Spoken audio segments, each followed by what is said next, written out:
2017 के पहले सरकारें थी, जो अभी दल कब कौन सा दल चेंज कर ले कोई उसका मतलब परिभाषा ही नहीं जानता है। और एक उनके साथ मदारी भी है, पहले भी मैंने आपसे बताया। और इन लोग के जो सरकारें थी उन्होंने कर्ज में डुबो रखा था प्रदेश को। लेकिन हमारी योगी सरकार जब सत्ता में आई तो किसानों का सबसे पहले सदन में जब इनका मंत्रिमंडल का विस्तार हुआ, उसमें सबसे पहले किसानों का मुद्दा खत्म कर दिया गया। नमस्कार, आप देख रहे हैं राजधानी एक्सप्रेस न्यूज़। राजधानी एक्सप्रेस न्यूज़ से मैं हूं बिहारी कुमार। अभी हमारे साथ युवा है, भाजपा के युवा नेता हैं, इनसे कुछ बात करेंगे। सर, अपना परिचय दे दीजिए पहले आप। सर, मैं 340 विधानसभा भाटपारा रानी से चल के देवरिया जिला से आया हूँ। आज लखनऊ में भारतीय जनता पार्टी कार्यालय पे अपने प्रत्याशी का पक्ष रखने के लिए और उसे टिकट दिलाने के लिए आया हूँ। सर, आप ये बताइए, आप युवा हैं जी, युवाओं के प्रति आपको पूरा लगाव होता होगा। बिल्कुल बिल्कुल। तो युवाओं का जिस वजह से बीजेपी सरकार आई, कहीं ना कहीं युवाओं का जो है फूट दिख रही है, क्योंकि युवाओं का कहना है कि रोजगार नहीं मिल रहा है हमें। युवा कहीं फूटे नहीं हुए हैं। जो फूटने की राजनीति कर रहे हैं ये अन्य दल कर रहा है। और युवा मोर्चा का यहाँ के जो अध्यक्ष हैं, उनके नेतृत्व में सारे युवा पूरे उत्तर प्रदेश के हम लोग के साथ हैं। और पिछले बार भी थे 2017 में, और 2022 में भी वो पुनः कमल खिलाने के लिए तैयार हैं। आप ये बताइए सर, जिसमें बीजेपी की जो यानी कि 5 साल जो है वो सपा की सरकार रही और 5 साल जो है भाजपा की सरकार रही, तो जिसमें भाजपा की सरकार आई थी, ऐलान हुआ था, योगी आदित्यनाथ जी ने ऐलान किए थे कि जो किसानों को जो है कर्ज माफी किए जाएंगे। जी पहली बिल्कुल हुआ था जी, हुआ भी था और 101% हो गया था जी। ये और उनका भी हुआ था जो 2017 के पहले सरकारें थी, जो अभी दल कब कौन सा दल चेंज कर ले कोई उसका मतलब परिभाषा ही नहीं जानता है। और एक उनके साथ मदारी भी है, पहले भी मैंने आपसे बताया। और इन लोग के जो सरकारें थी उन्होंने कर्ज में डुबो रखा था प्रदेश को। लेकिन हमारी योगी सरकार जब सत्ता में आई तो किसानों का सबसे पहले सदन में जब इनका मंत्रिमंडल का विस्तार हुआ, उसमें सबसे पहले किसानों का मुद्दा खत्म कर दिया गया। अगर बात की जाए तो उन्होंने बताया था कि ग्रामीण क्षेत्रों में जो है 18 घंटे बिजली मिलेगी और शहरी क्षेत्रों में 24 घंटे बिजली यहाँ पर बिल्कुल मिल रही है। यही विपक्ष की सरकार हो ही करती थी। आज 300 यूनिट फ्री का दावा कर रहा है। सर, आपसे हम बताना चाहते हैं, जो सरकार 300 यूनिट दे ही नहीं पाती थी और 300 यूनिट फ्री कैसे दे पाएगी? मात्र 3 से 4 घंटे, वो भी कभी कभी ऐसा भी होता था कि एक हफ्ता इस गाँव का लाइट ही गुल हो गया। और बताइए, उन्होंने जो बताया था कि पूरे उत्तर प्रदेश में जितने भी गड्ढे सड़कें हैं, सभी को जो है गड्ढे को जो कहीं ना कहीं हमारे केशव प्रसाद मौर्य जी के नेतृत्व में जो उत्तर प्रदेश में सड़कों का जाल बिछा है, पूरे उत्तर प्रदेश में, पूर्वांचल में जब विपक्ष की सरकारें हुआ करती थी, मात्र चंद जिलों में विकास हुआ करता था। इटावा, मैनपुरी, इन सब जिलों में विकास हुआ करता था। और जब भारतीय जनता पार्टी की सरकार बनती है तो सब जिलों में विकास होता है। और हमारे विधानसभा में दुर्भाग्यवश सपा के प्रत्याशी जीत गए।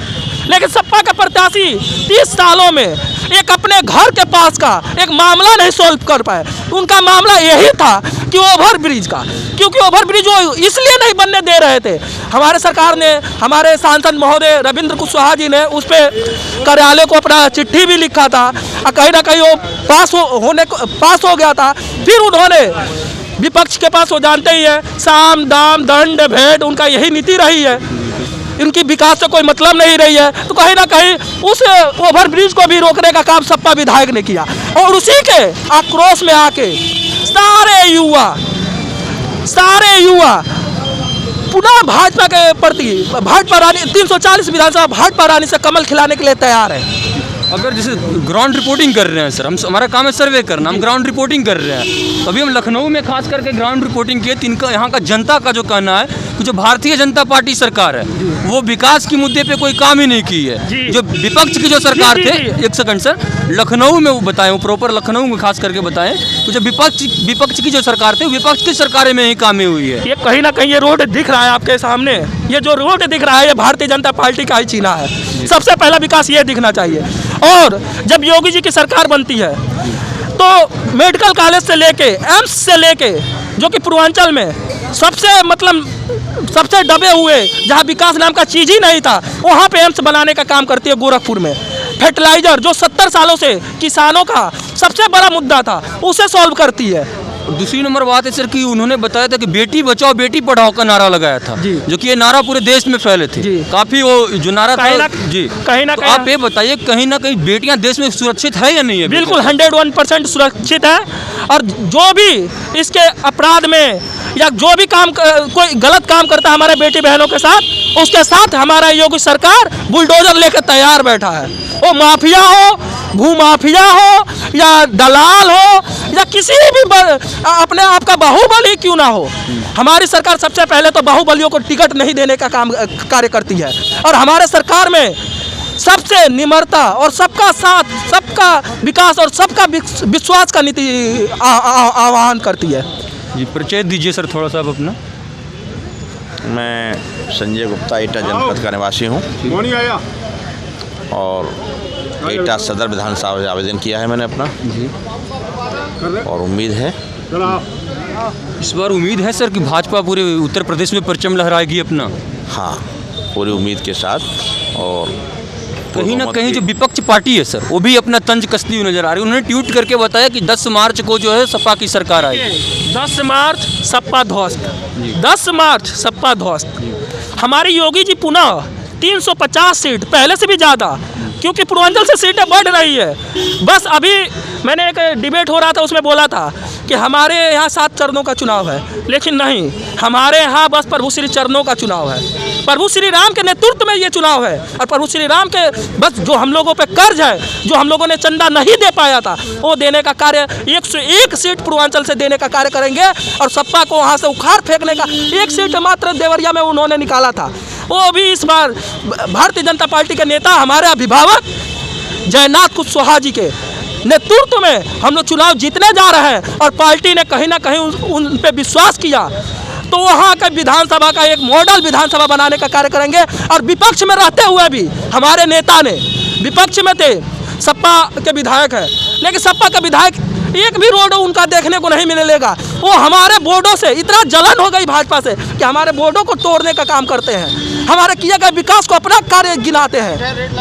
कहीं ना कहीं अगर शिक्षा की बात की जाए सर, तो शिक्षा जो है खास करके जो उत्तर प्रदेश में तो बहुत कम स्थिति, मतलब आप सरकारी स्कूलों की बात करें तो ऐसे वैसे टीचर है जो कि देखिए सरकारी स्कूलों की आपने बात किया तो मैं बता रहा हूँ, हमारे यहाँ के अभिभावक जो हैं, जो सपा बसपा के चंद लोग हैं जो प्राइवेट स्कूलों में भेजने का कार्य करते हैं। और आज हमारे हर विधानसभा में एक ऐसी स्कूल है जो इंग्लिश मीडियम कर दी गई है। और कहीं ना कहीं जो सपा सरकार में स्कूलें चूहा करती थी, जो स्कूलें का छठ चूता था, हमारे भाई, हमारे बहन, हमारी बेटियां पढ़ने जाती थी, उनको आज योगी जी के से बहुत ही राहत मिला और हर स्कूल को एक मॉडल स्कूल बनाने का कार्य किया गया है। तो आप देख सकते हैं राजधानी एक्सप्रेस न्यूज़। और बात अब इंतजार कीजिए 10 तारीख की, 10 मार्च को किनकी सरकार आएगी, सपा का हो या फिर भाजपा को, ये तो जनता तय करेगी। जी नहीं, जनता तय कर चुकी है और अपना मुख्यमंत्री मान चुकी है, क्योंकि हम लोग उसी दिन तय कर लिए थे जिस दिन राम मंदिर का नींव रखा गया था। जिस दिन राम मंदिर का नींव रखा गया था उसी दिन हम संतानियों ने तय कर लिया था कि भाजपा सत्ता से नहीं जाने वाली है। तो आप देख सकते हैं राजधानी एक्सप्रेस न्यूज़ कहीं ना कहीं फिर से उत्तर प्रदेश में जो है भाजपा सरकार अपनी परचम लहराएगी। देखिए, हम अपने माध्यम से, हम ब्राह्मण कुल से होने के नाते, परशुराम वंशज होने के नाते ये कह रहे हैं कि ये जो ब्राह्मणों के प्रति दिखावा कर रहे हैं, ब्राह्मण चारक होता है, चारक की नीति उसे कहा गया है ब्राह्मण को। और आपको पता होगा, हमारे जो भी हैं उन्हें भी पता है कि चारक ही होता है। कहीं ना कहीं इन्होंने चारक को हल्का में लेने का काम किया है, चारक नहीं की थी। देखिए हमारे यहाँ संतान धर्म, हिंदू के लिए, ब्राह्मण के लिए सबसे बड़ी अगर कोई धर्म है तो संतान धर्म है। तो हम ब्राह्मण पंडित दीनदयाल उपाध्याय, श्यामा प्रसाद मुखर्जी के कदमों को जो उन्होंने बढ़ाया था, उसमें कहीं और तेजी लाने की फिकार में है। सर परिचय दीजिए अपना। मेरा नाम आतिफ काज़मी है। इस बार क्या लगता है सर आपको कि उत्तर प्रदेश में भाजपा परचम लहरा पाएगी? बिल्कुल पूर्ण बहुमत के साथ है और हम लोग अल्पसंख्यक उनके साथ हैं, भाजपा के साथ हैं और पूरी तरह से हैं। अब आपने कहा इस बार का जो इलेक्शन है, इस बार के इलेक्शन आप खुद देख सकते हैं कि सपा अपनी ज़मीन बचाने के लिए लड़ रही है, बसपा अपनी इज्जत बचाने के लिए लड़ रही है और कांग्रेस अपनी उपस्थिति दर्ज करना चाहती है। लेकिन ओवैसी का जो काम है वो सिर्फ आग लगाने का है और सिर्फ भारतीय जनता पार्टी है जो सिर्फ विकास पे काम काम कर रही है। 2017 से पहले आप देखिए 15 मेडिकल कॉलेज होते थे, उससे पहले 59 मेडिकल कॉलेज। मैं खुद एक कंपनी में काम करता हूँ, एयरपोर्ट में रहा हूँ, एयरलाइंस में काम किया है। मुझे पता है कि एयरपोर्ट अभी जेवर एयरपोर्ट खुल रहा है, इंटरनेशनल एयरपोर्ट है। कुशीनगर एयरपोर्ट चालू हो गया, 2 एक्सप्रेसवे थे, 4 एक्सप्रेसवे हो गए। आज आपके इंटरनेशनल 5 एयरपोर्ट हो गए और 10 एयरपोर्ट का काम चल रहा है। तो ये विकास है, युवाओं के लिए रोजगार है। किसी भी जाति धर्म के लिए मिथ था कि भाजपा आएगी तो मुस्लिम और अल्पसंख्यक के लिए अत्याचार है। मैं खुद उसके साथ हूँ और सारी चीज़ों के साथ है। पूरा मुस्लिम समुदाय, अल्पसंख्यक मोर्चा पूरा उनके साथ है और पूर्ण बहुमत के साथ हम लोग 350 से ऊपर सीट लेके आएंगे। जैसे कि अभी आपने देखा होगा कि 10 तारीख का टिकट जिन्होंने बुक किया है वो अपना टिकट खुद बुक कर लें। ये एक बहुत ही शर्मिंदगी की बात है कि एक योगी बाबा जो हमारे मुख्यमंत्री हैं उनके लिए इस तरह की चीज़ें की जा रही हैं। कहीं ना कहीं आप युवाओं की रोजगार की बात किए सर, तो हम बताना चाहूँगा आपको कि युवाओं का रोजगार, खास करके जो युवा वर्ग है पूरे उत्तर प्रदेश नहीं, बिहार और उत्तर प्रदेश जो भी आप राज्य देख लीजिए, उनका कहना है कि युवाओं को नौकरी नहीं मिल पाई है। बिल्कुल मिल रही है, बिल्कुल। आप अभी रोज़गार का देखिए, सारे लोगों को रोज़गार मिल रहा है और सब जगह मिल रहा है। आप चाहे सड़कों की विकास करिए, चाहे हॉस्पिटल का विकास करिए, ये एयरपोर्ट आ रहा है, एक्सप्रेसवे आ रहे हैं, तो ये युवाओं को रोज़गार मिलेगा, युवाओं को रोज़गार मिलेगा। लोग कहते हैं प्राइवेट हो रहा है, प्राइवेट लोग कंपनियों में जाते हैं, लेकिन योगी जी की सरकार में बहुत ही ज़्यादा अच्छा काम हुआ है। जिस तरीके से काम हुआ है, युवाओं को रोज़गार मिल रहा है। मुझे नहीं लगता है कि कोई यहाँ पे है, हर किसी के साथ उनका सबका साथ और सबका विकास है। देखिए, विपक्ष की सरकार हुआ करती थी 2017 के पहले, उसमें चंद लोगों का नौकरियां मिला करती थी और चंद समाज के लोगों को मिला करती थी। लेकिन भारतीय जनता पार्टी की जब प्रचंड बहुमत से सरकार बनी तो सर्व समाज को नौकरी देने का, युवाओं को जागरूक करने का कार्य की।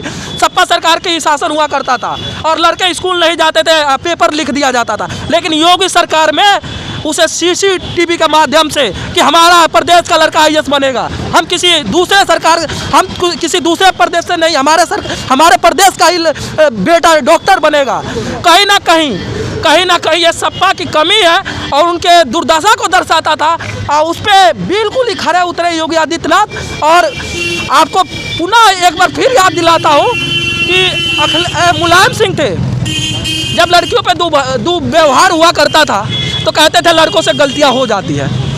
मैं उनसे पूछना चाहता हूं आपके माध्यम से, ये बताइए, कल को आपके बेटी के साथ हो जाए, आपके बहन के साथ हो जाए, कल मेरे बेटी के साथ हो जाए, मेरे बहन के साथ हो जाए, क्या ये मेरे मुंह से ये लफ्ज निकलेगी?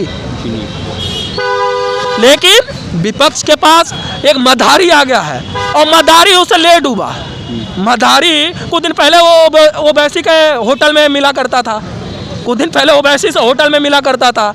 उसके बाद अखिलेश जी के पास गया, अखिलेश जी के पास गया तो जातियों को बांटने का कार्य कर रहा है। कह रहा है तो कि पिछड़ा इधर हो गया, ये जनेऊधारी हिंदू होते हैं। अरे भाई, तुम हर मुद्दे पे घुमा फिरा के ब्राह्मणों पे लाते हो। ब्राह्मण भाजपा के साथ हमेशा तैयार है, मुस्लिम पक्ष भी हमेशा तैयार है, मुस्लिम पक्ष भी भाजपा के साथ है। क्योंकि सबसे मुद्दा जो 3 तलाक का हुआ करता था, कहीं ना कहीं वो हमारी भी बहनें हुआ करती थी, कहीं ना कहीं मुस्लिम समुदाय के लोग भी हमारे भाई हुआ करते हैं। लेकिन इनके सरकार में सिर्फ जातियों का बांटने का कार्य हुआ है और वोट लेने के लिए दोहरी राजनीति ये लोग करते हैं। बहुत अच्छी बात इन्होंने बताया। तो आप देख रहे थे राजधानी एक्सप्रेस न्यूज़। राजधानी एक्सप्रेस न्यूज़ से मैं हूं बिहारी कुमार। आप इसी तमाम अन्य खबरों के लिए बने रहे राजधानी एक्सप्रेस न्यूज़ में। धन्यवाद।